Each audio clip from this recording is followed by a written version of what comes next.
안녕하십니까. 8월 5일 토요일 말씀 묵상 함께 시작하겠습니다. 오늘도 하나님의 은총과 하나님의 보호하심이 말씀으로 하루를 시작하시는 귀한 성도님들의 가정과 생업 가운데 충만하시기를 기도합니다. 오늘 본문은 이사야 2장 6절에서부터 21절까지입니다.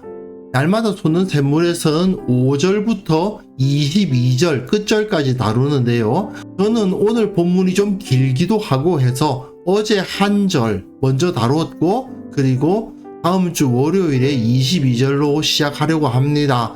이렇게 나누어도 묵상을 하는 데에는 큰 문제가 없고 전반적으로 이사야서의 메시지를 이해하는 데 도움이 되는 것 같습니다. 그럼 오늘은 이스라엘 백성들, 특히 예루살렘을 중심으로 했던 그 유다인들이 왜 하나님으로부터 버림을 당했던가 하는 것을 확인하면서 우리에게는 그러한 모습이 없는지 반성해보는 시간을 갖고자 합니다. 그럼 먼저 말씀을 보시겠습니다. 주께서 주의 백성 야곱 족속을 버리셨음은 그들에게 동방 풍속이 가득하며 그들이 블레셋 사람들 같이 점을 치며 이방인과 더불어 손을 잡아 언약하였습니다. 그 땅에는 은금이 가득하고 보화가 무한하며 그 땅에는 마필이 가득하고 병거가 무수하며 그 땅에는 우상도 가득하므로 그들이 자기 손으로 짓고 자기 손가락으로 만든 것을 경배하여 천한 자도 절하며 귀한 자도 굴복하오니 그들을 용서하지 마옵소서. 너희는 바위 틈에 들어가며 진토에 숨어 여호와의 위엄과 그 광대하심의 영광을 피하라. 그날에 눈이 높은 자가 낮아지며 교만한 자가 굴복되고 여호와께서 홀로 높임을 받으시리라. 대저 만군의 여호와의 날이 모든 교만한 자와 거만한 자와 자고한 자에게 임하리니 그들이 낮아지리라.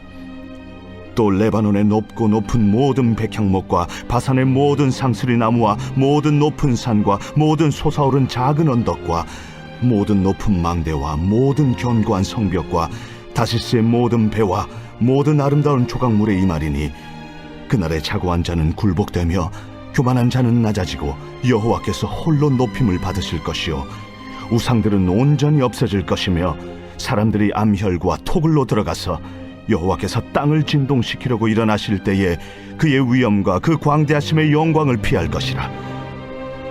사람이 자기를 위하여 경배하려고 만들었던 은우상과 금우상을 그날에 두더지와 박쥐에게 던지고 암혈과 험악한 바위 틈에 들어가서 여호와께서 땅을 진동시키려고 일어나실 때에 그의 위엄과 그 광대하심의 영광을 피하리라.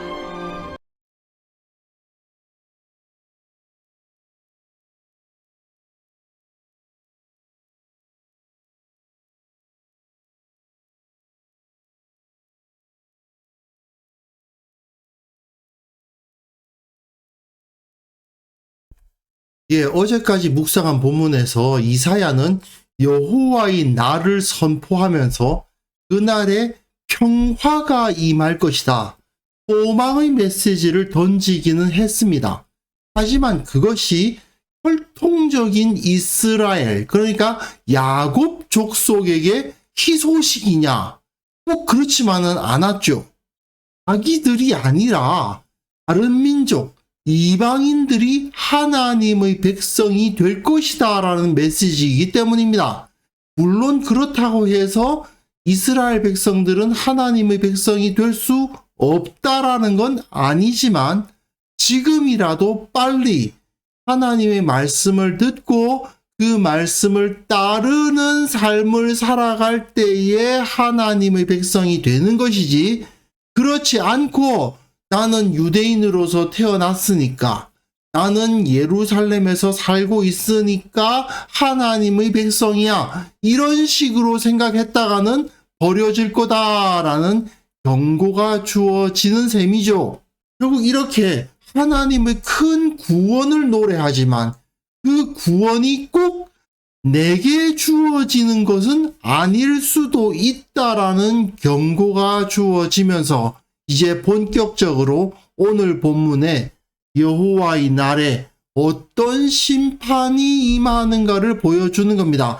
사실 22절까지 심판의 메시지라고 볼 수 있는데요. 저는 조금 본문을 양을 좀 줄이는 차원에서, 그리고 22절이 3장과 연결될 수 있기 때문에 22절은 다음 주 월요일에 다루도록 하겠습니다. 이제 이사야 선지자는 본격적으로 심판을 선포하죠. 주의 백성 야곱 족속을 어떻게 하셨다고요? 버리셨다고. 더 이상 야곱 족속, 이스라엘 백성이 하나님의 족속이라 하나님의 백성이라 불릴 수 없게 된 이유는 동방풍속이 가득했기 때문이고요. 블레셋 사람들 같이 점을 치며 이방인과 더불어 손을 잡아 언약하였기 때문이었습니다.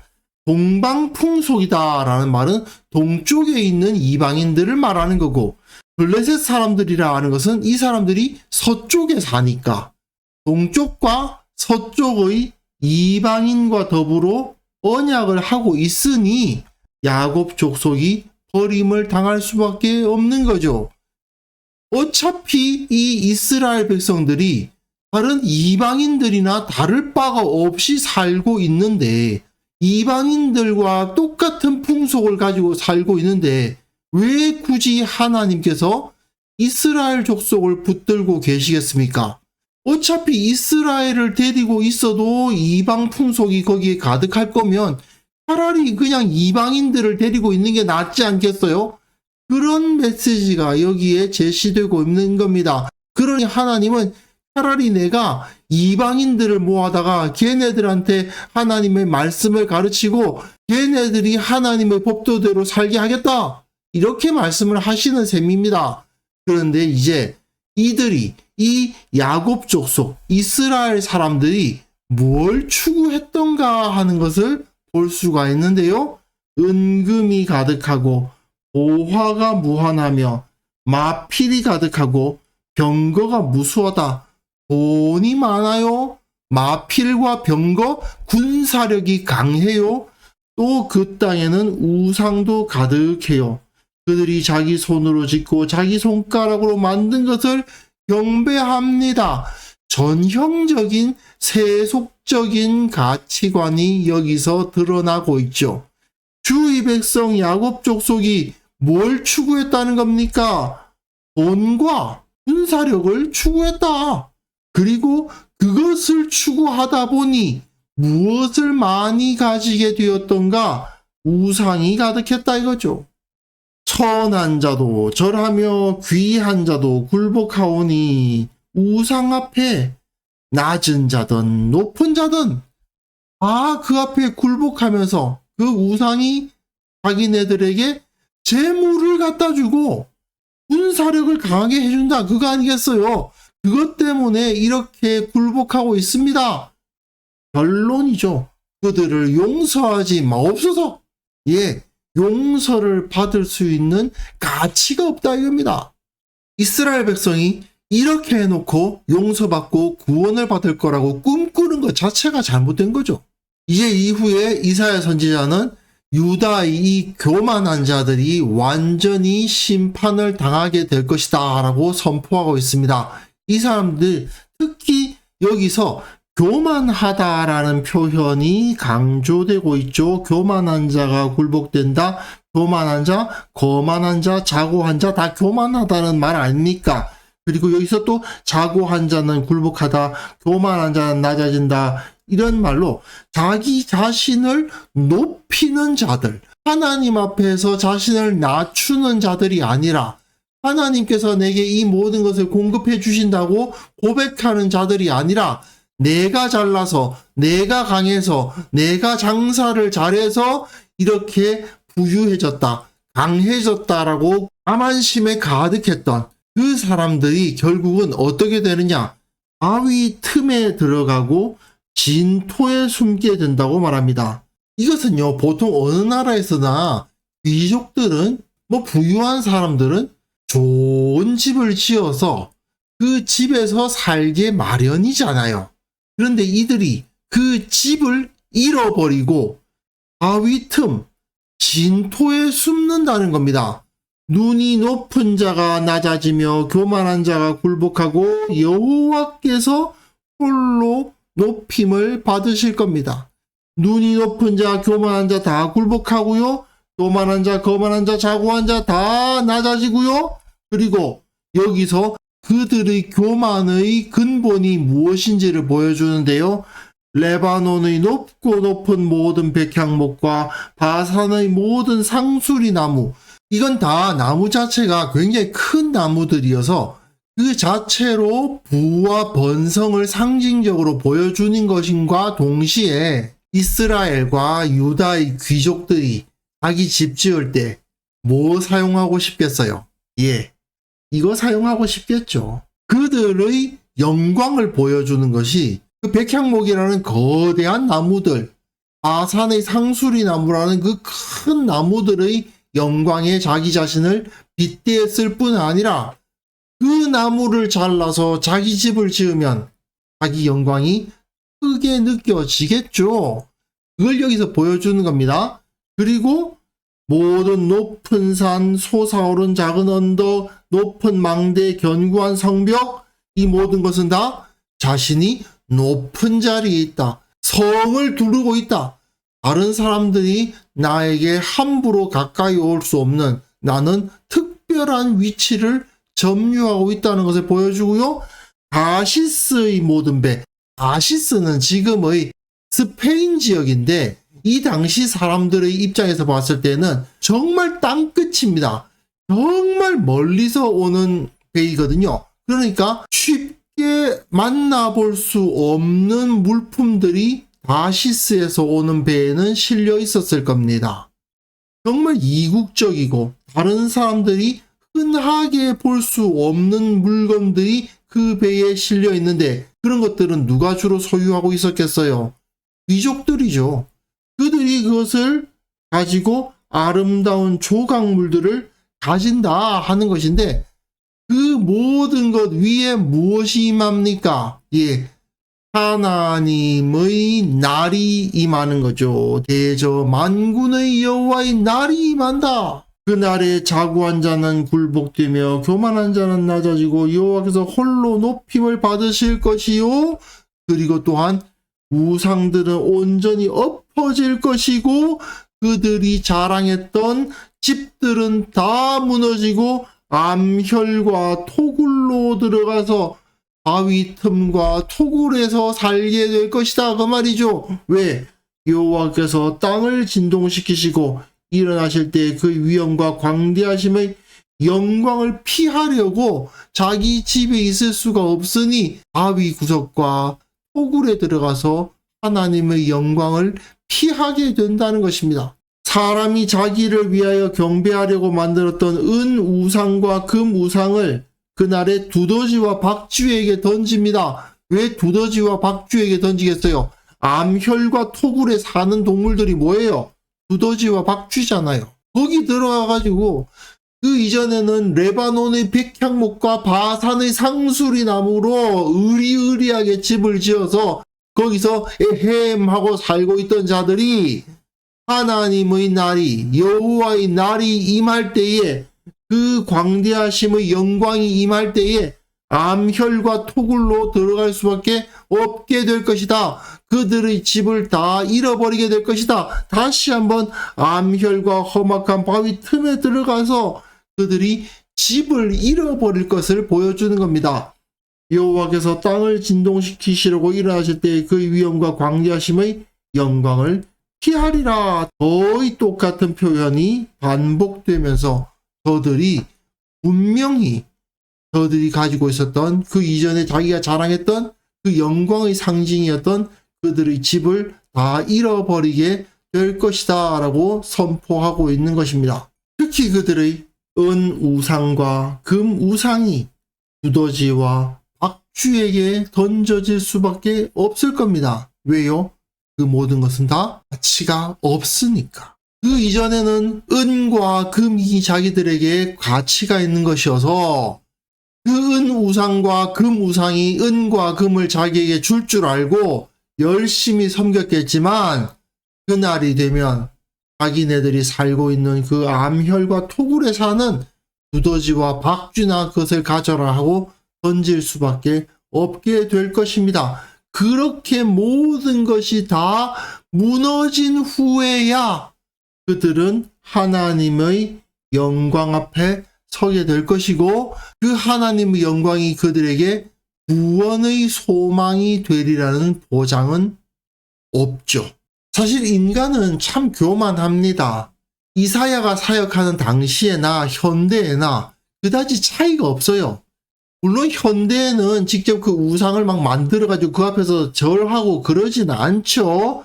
하지만 현대에도 얼마든지 금이나 은으로 비유될 수 있는 수많은 우상들이 존재하고 있지 않습니까? 그리고 거대한 건축물을 지음으로써 자기 위세를 과시하려는 태도는 이 당시에나 지금이나 마찬가지로 나타나고요.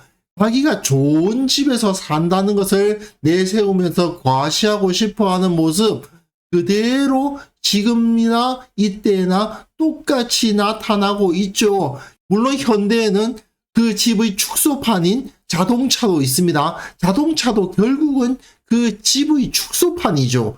그런 것들을 보여주면서 다른 사람들에게 과시하고 내가 힘이 있다, 내가 이렇게 영광스럽다, 내가 이렇게 부유하다라는 것을 드러내 주려고 하고 있죠. 하지만 전부 다 어리석기 그지없는 것입니다.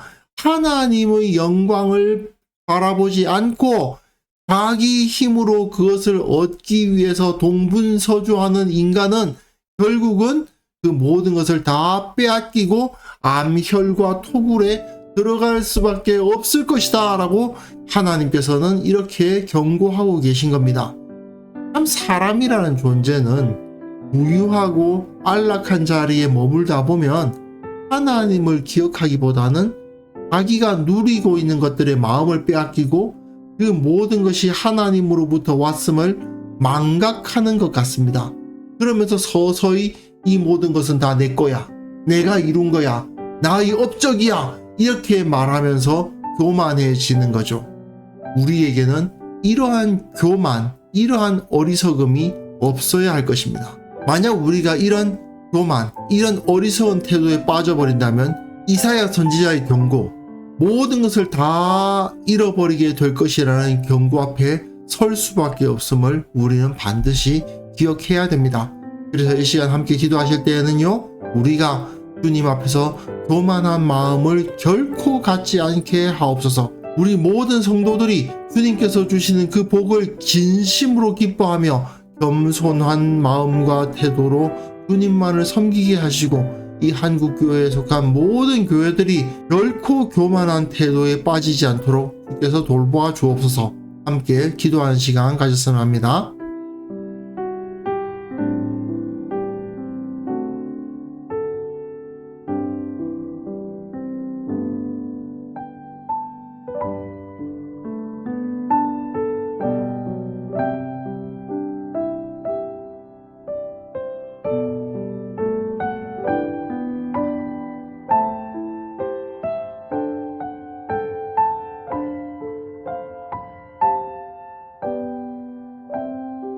거룩하신 하나님 아버지, 내가 주님 앞에서 결코 교만한 마음을 갖지 않도록 세상의 우상 숭배가 내 삶에 개입되지 않도록 마음을 지키시고 그 불꽃 같은 눈으로 나의 일거수일투족을 감찰하여 주옵소서.